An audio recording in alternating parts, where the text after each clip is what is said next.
Bonjour à tous, je suis très heureux de vous retrouver pour ouvrir avec vous la bonne parole du Seigneur. Et je voudrais le faire en allant avec vous aujourd'hui dans l'Évangile selon Luc au chapitre 5e et au verset 1er. Et je voudrais voir avec vous ceci, l'impact de Jésus sur nos vies. L'impact de Jésus sur nos vies. Et je voudrais m'intéresser au cas d'un homme dont la Bible nous parle beaucoup dans le Nouveau Testament. C'est l'apôtre Pierre. Quel a été l'impact de Jésus-Christ sur Pierre? Alors pour cela, on va aller dans l'Évangile selon Luc au chapitre 5e et au verset 1er. Et nous lisons ceci. Comme Jésus se trouvait auprès du lac de Génézareth et que la foule se pressait autour de lui pour entendre la parole de Dieu, il vit au bord du lac 2 barques, d'où les pêcheurs étaient descendus pour laver leurs filets. Il monta dans l'une de ces barques, qui était à Simon, et il le pria de s'éloigner un peu de terre. Puis il s'assit, et de la barque il enseignait la foule. Lorsqu'il eut cessé de parler, il dit à Simon, « Avance en pleine eau et jetez vos filets pour pêcher. » Simon lui répondit, « Maître, nous avons travaillé toute la nuit sans rien prendre, mais sur ta parole je jetterai le filet. » L'ayant jeté, ils prirent une grande quantité de poissons, et leurs filets se rompaient. Ils firent signe à leurs compagnons qui étaient dans l'autre barque de venir les aider. Ils vinrent et ils remplirent les 2 barques au point qu'elles enfonçaient. Quand il vit cela, Simon-Pierre tomba aux genoux de Jésus et dit, « Seigneur, retire-toi de moi, parce que je suis un homme pécheur. » Car l'épouvante l'avait saisi, lui et tous ceux qui étaient avec lui, à cause de la pêche qu'ils avaient faite. Il en était de même de Jacques et de Jean, fils de Zébédée, les associés de Simon. Alors Jésus dit à Simon, « Ne crains point, désormais tu seras pêcheur d'hommes. » Et ayant ramené les barques à terre, ils laissèrent tout et le suivirent. Amen. Voyons donc l'impact de Jésus-Christ sur la vie de Pierre et puis également sur la vie de ses associés, de Jacques, de Jean et puis d'André, son frère également. Ils vont être à ces quelques-uns le cercle central, le premier cercle autour de Jésus dans la communauté des 12 disciples, et ces hommes vont voir Jésus de près. Mais tout d'abord, nous voyons que les choses se sont faites ainsi. Jésus a eu un impact tout à fait percutant dans la vie de Pierre. D'ailleurs, je voudrais vous dire, c'est ainsi que Dieu agit dans nos vies pour que nous puissions parler de lui autour de nous. Le Seigneur veut se servir de nos capacités intellectuelles, manuelles ou peut-être financières pour faire découvrir le beau nom de Jésus. Mais la première des choses à laquelle il s'attaque, entre guillemets, c'est nos cœurs. Il veut que nos cœurs soient impactés. Et il impacte personnellement des vies pour que nous-mêmes, impactés par Jésus, nous puissions impacter le monde à notre tour, parce que le Seigneur a fait pour nous. Alors on va voir tout cela et on va voir qu'il y a eu plusieurs impacts dans la vie de l'apôtre Pierre. Tout d'abord, il y a eu l'impact des échecs. Il était dans une situation d'échec. L'impact de la parole de Jésus, du Seigneur lui-même. L'impact de la foi placée en Jésus-Christ. Et puis l'impact de la grâce de Dieu. Vous avez remarqué à la fin, Jésus lui dit, ne crains point, tu seras pêcheur d'hommes. Et puis cet impact va se propager au travers du reste de la vie de Pierre, qui va donner et partager cette victoire de Jésus tout autour de lui. Alors, le premier point, l'impact des échecs, c'est vrai. Nous avons affaire là à un homme qui est vaincu, qui est fatigué. L'Écriture nous dit, il a passé toute la nuit pour pêcher, il n'a rien pris et on est là dans un jour nouveau, il est en train de laver ses filets, de nettoyer, de réparer. Il est vide, il est, vide, ses filets sont vides, mais ses espoirs également sont vides. Il n'y a pas d'espérance, c'est un homme qui est abattu. Et combien d'hommes et de femmes à notre époque et dans ces moments que nous traversons, ces moments de pandémie, ces moments de coronavirus, sont fatigués, sont également comme vidés, comme d'une certaine manière vaincus par ce climat anxiogène qui les a usés. Peut-être vous-même qui êtes en train d'écouter ce message, vous trouvez-vous dans cette même situation. Cet homme était impacté par ses échecs. Son filet était sale, il fallait le nettoyer. Son filet était cassé, il fallait le réparer. Et tant de vies ont été impactées par des échecs sentimentaux, par des échecs professionnels, par des échecs familiaux. Et tout cela peut laisser un cœur avide, un cœur qui est complètement brisé et qui n'a plus espérance à produire quelque chose dans sa vie. Il y a, comme le disait un chanteur populaire, notre monde laisse des gens lavés, usés, hors d'usage. Et Pierre était ainsi. Mais ce qu'il y a de merveilleux, voyez-vous, c'est que c'est dans la barque de Pierre que Jésus s'est rendu. Vous savez, Jésus-Christ, c'est Dieu fait homme, c'est le Christ, et Jésus, ça veut dire Dieu sauve. Dieu a tant aimé le monde qu'il a donné son Fils, Jésus-Christ, afin que quiconque croit en lui ne périsse pas, mais qu'il ait la vie éternelle. Et le Seigneur est celui qui est la miséricorde incarnée. Et il va vers cet homme, qui n'est non pas un gagnant, mais qui est un perdant. C'est dur à dire. Nous, on aime les gagnants, on aime ceux qui réussissent. Et d'une certaine manière, on a raison, parce qu'on veut soi-même réussir, on veut soi-même gagner. On veut que ses enfants réussissent et gagnent. Mais le Seigneur voit les vies des hommes et des femmes qui sont en pleine détresse, qui sont des perdants, qui ont perdu la partie. Et c'est dans la barque de Pierre que Jésus descend. Vous avez remarqué également qu'il nous est dit que Jésus était descendu. Il est descendu dans ce pays. Il est venu au bord de la barque et au bord de la mer. Et il veut ramener l'espérance dans la vie et dans le cœur de Pierre. Et si, au travers de ces quelques mots que nous échangeons, Jésus était en train de frapper à la porte de ton cœur pour te dire: laisse-moi rentrer, je veux remettre la paix, je veux remettre la vie, je veux remettre la joie dans ton cœur, dans ta vie, laisse-moi impacter ta vie. Parce que Jésus veut impacter nos vies, il veut les changer, il veut les transformer. Mon deuxième point, c'est l'impact de la parole, l'importance de la parole de Dieu, l'importance du message de Jésus-Christ. Et la Bible nous dit que le Seigneur enseignait les foules qui se trouvaient autour de lui, qui se pressaient autour de lui pour entendre la parole de Dieu. Et il avait cette habitude de rester à distance de la foule sur une barque et tenant la foule à distance, celle-ci restait sur la plage et lui était à quelques distances sur le lac de Génézareth. Pourquoi cela ? Parce que plusieurs malades, des démoniaques également, se jetaient sur Jésus pour le toucher. Et ce qu'il faisait était instantanément guéri, de sorte que le Seigneur ne pouvait produire aucun enseignement. Donc, il voulait enseigner la foule. Et l'enseignement de Jésus, surtout au bord de ce lac, il y a un mot que le Seigneur avait prononcé à ses disciples: passons de l'autre bord. Il y a une espérance. Jésus est venu pour nous faire passer de la mort à la vie, des ténèbres à la lumière, de la puissance de Satan à celle de Dieu.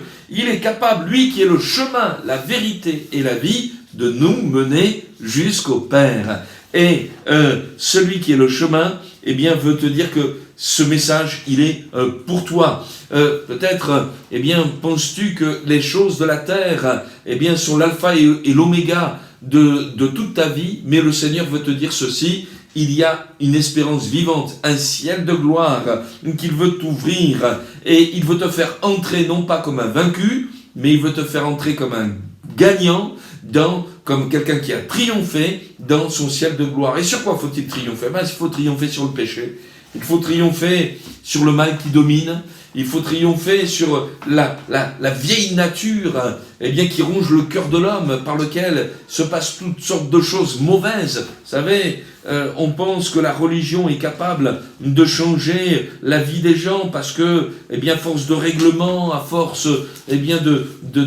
d'obéir à certaines contraintes, on va changer le cœur des gens, mais rien n'y fait. Et ça, c'est une espèce de vernis hypocrite, parce qu'en réalité, c'est pas les apparences qu'il faut changer, mais c'est le cœur, parce que c'est du cœur que sortent les mauvaises pensées, les adultères, les débauches.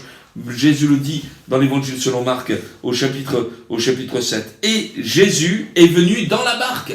Il est entré dans la vie de Pierre et il lui dit, mais voilà, je t'aime. Vous savez, ce qu'il y a de merveilleux, je l'ai dit tout à l'heure, Dieu a tant aimé le monde, un monde vaincu par Satan, un monde vaincu par le péché, un monde qui souffre. Et je voudrais vous dire ceci, Dieu aime ce monde. Il aime tellement, Jésus-Christ l'aime tellement, qu'il a accepté de donner sa vie. Il a accepté de prendre notre place à la croix du Calvaire. Il n'y a pas un amour plus grand, plus puissant. Dans l'Épître aux Romains, au chapitre 5 et au verset 8, eh bien, il nous est dit ceci, eh bien, que lorsque nous étions encore ennemis de Dieu, ennemis par nos pensées, ennemis par nos choix de vie, eh bien, lui, il a donné sa vie pour nous. Il est mort pour nous à la croix du Calvaire. Il a pris la place des perdants, afin que ceux-ci, eh bien, ne restent pas dans leur situation, mais qu'ils aient une vie nouvelle et qu'ils puissent avoir un avenir glorieux avec le Seigneur. Et ça impacte les vies. C'est le beau message de l'Évangile. Je voudrais même dire que cette bonne nouvelle, Jésus sauve les perdus, elle a un copyright. C'est pas un message qui vient d'un homme, c'est pas un message qui vient d'un beau parleur, ou de je ne sais qui, ou de je ne sais quoi. Ce message, c'est le message de l'Évangile. Et ça impacte notre vie. Mais je me mets à la place de Pierre, comment le Fils de Dieu, le Christ, vient dans ma vie à moi, moi qui n'arrive même pas à nourrir ma famille, il s'intéresse à moi. Mais oui, il s'intéresse à toi, parce que tu as du prix, tu as de la valeur aux yeux de Dieu. Et cela va forcément impacter la foi de Pierre. C'est mon troisième point, l'impact de la foi, parce que l'impact de Jésus sur Pierre, malgré ses échecs, eh bien c'est l'impact de la foi. Pierre va comprendre qu'avec Jésus maintenant, eh bien tout est possible. Il n'est plus tout seul. Maintenant, il y a Jésus avec lui. Et lorsque le Seigneur termine d'enseigner la foule, et l'Écriture nous dit, lorsqu'il eut cessé de parler, sous-entendu, il eut cessé d'enseigner, eh bien il dit à Simon, avance en pleine eau et jetez vos filets pour pêcher. Vous voyez, avec Dieu, il y a la partie théorique et il y a la partie pratique. Et la partie pratique ne peut pas exister sans la théorie, mais s'il n'y a que la théorie, ça ne suffit pas. Le but de l'Évangile, c'est d'amener un changement positif et concret dans nos vies. Ça ne suffit pas de dire « je sais », ça ne suffit pas de dire « j'ai compris ». J'oserais vous rappeler ces paroles fortes de l'Écriture lorsque Jacques dira à celles et ceux qui disent mais moi je crois et ça me suffit, oui mais je crois, et il dira ceci au verset chapitre 2 de l'épître de Jacques et au verset 19 il dit mais tu crois qu'il y a un seul Dieu, mais tu fais bien, les démons le croient aussi et ils tremblent. Et il est en train de dire, mais la foi, elle a de la valeur que si elle entre en action. Et Jésus dit exactement cela. Il dit ceci, mais maintenant que je t'ai enseigné, maintenant que ma parole a impacté ton cœur, et que tu sais que j'ai un plan merveilleux pour ta vie, mais maintenant il faut y entrer. Avance en pleine eau, et jetez vos filets pour pêcher. Jetez vos filets pour pêcher. C'est pas évident cette histoire, parce que Pierre lui rappelle, Seigneur, nous avons travaillé toute la nuit et nous avons sans rien prendre. Voilà, c'est-à-dire, Seigneur, tu me demandes quelque chose de compliqué là. Tu me demandes de revenir, de retourner sur le lieu de mes échecs. Personne, je l'ai dit tout à l'heure, aime perdre. Mais il faut retourner sur le lieu où le combat doit continuer et Jésus le renvoie au lieu où il a perdu, où il a été vaincu. Et peut-être que ce message s'adresse à quelqu'un en particulier, toi qui te bats contre la drogue, peut-être contre l'alcool, peut-être contre certaines formes de vices. C'est là que le Seigneur veut te faire remporter la victoire. Le message de l'Évangile, il est pratique pour te libérer, pour te délivrer, pour apporter la paix dans ton foyer. C'est là peut-être que se trouve l'enjeu de la victoire du Seigneur pour toi aujourd'hui, peut-être dans l'éducation de tes enfants. C'est là que tu as besoin de voir la gloire de Dieu, qu'il y ait un changement, voire même dans ton corps, parce que Jésus est celui qui guérit les malades également. Et la foi, elle doit s'exercer, eh bien, là où c'est trouvé jusqu'à présent, eh bien, la défaite, avance en pleine eau et jette ton filet eh bien, pour pêcher.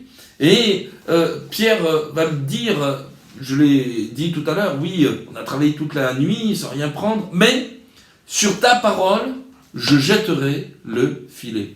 Et là, il y a un cheminement formidable dans le cœur de Pierre. Avec Jésus, c'est possible. Tout peut changer avec le Seigneur.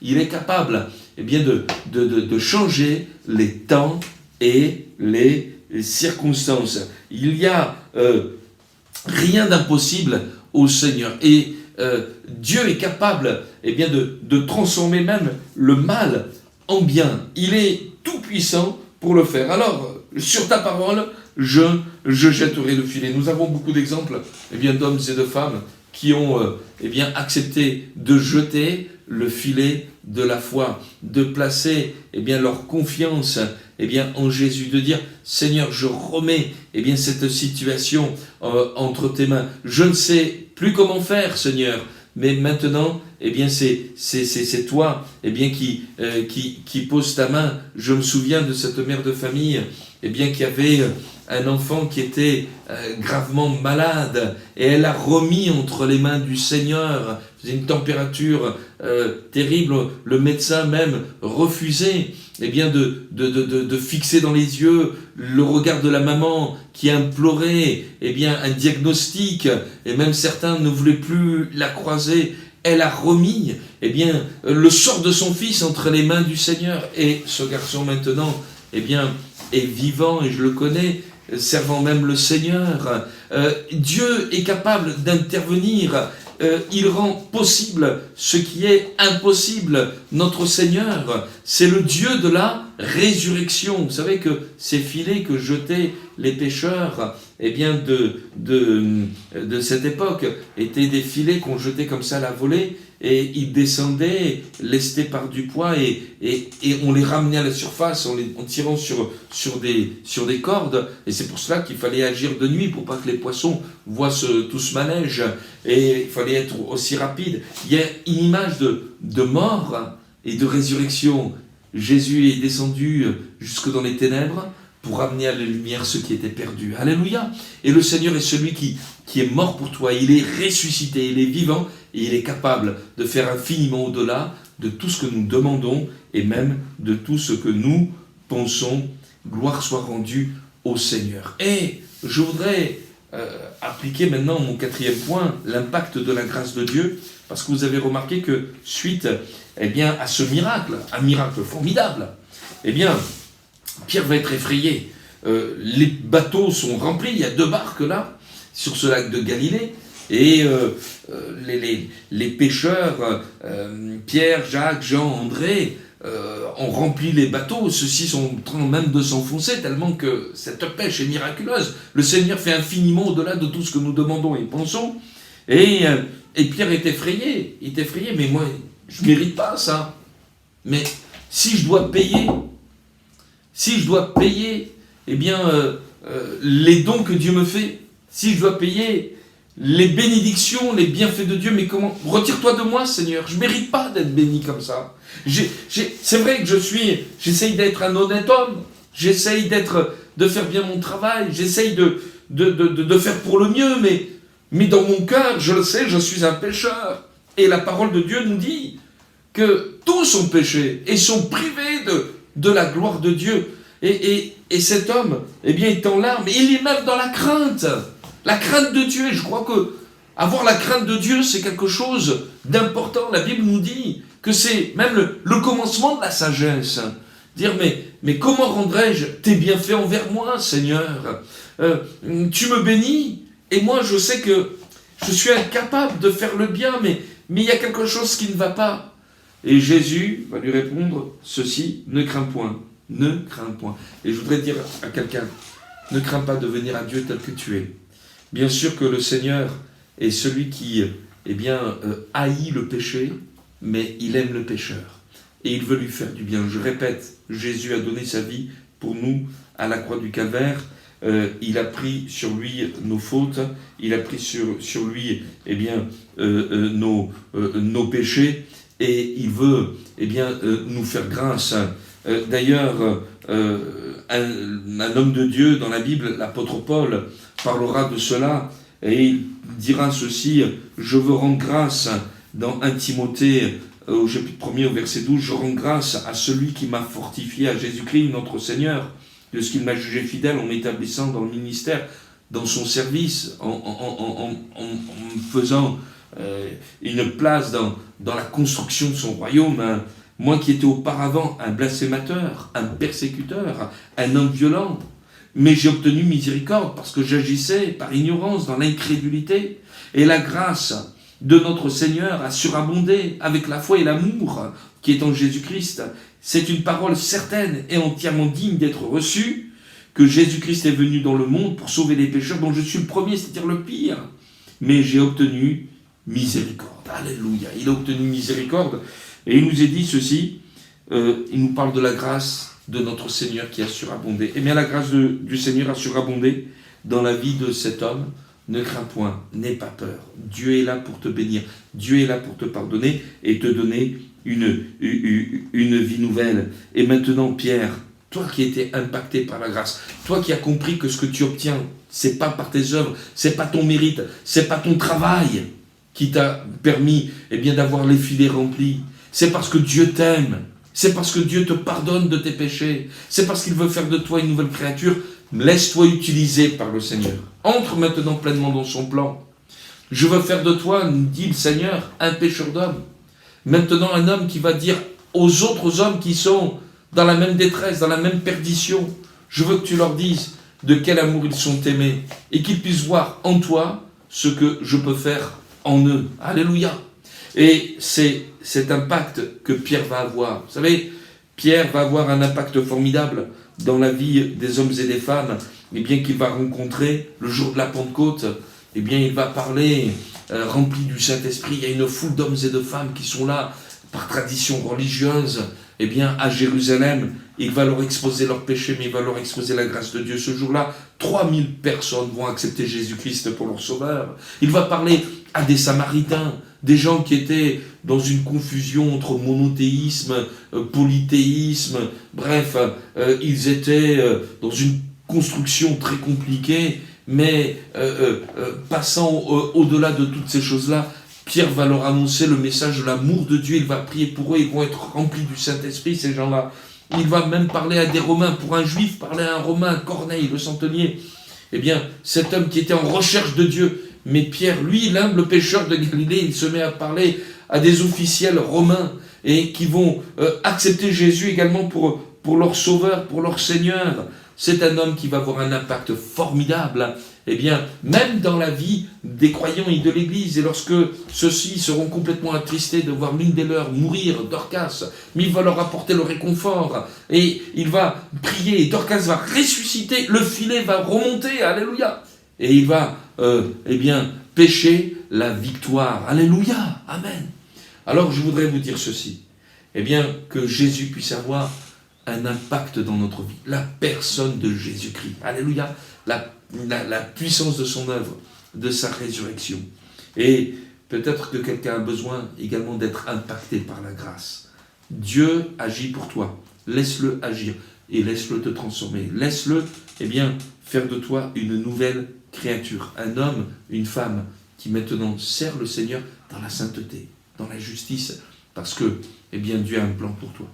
Que Dieu vous bénisse abondamment et à très bientôt.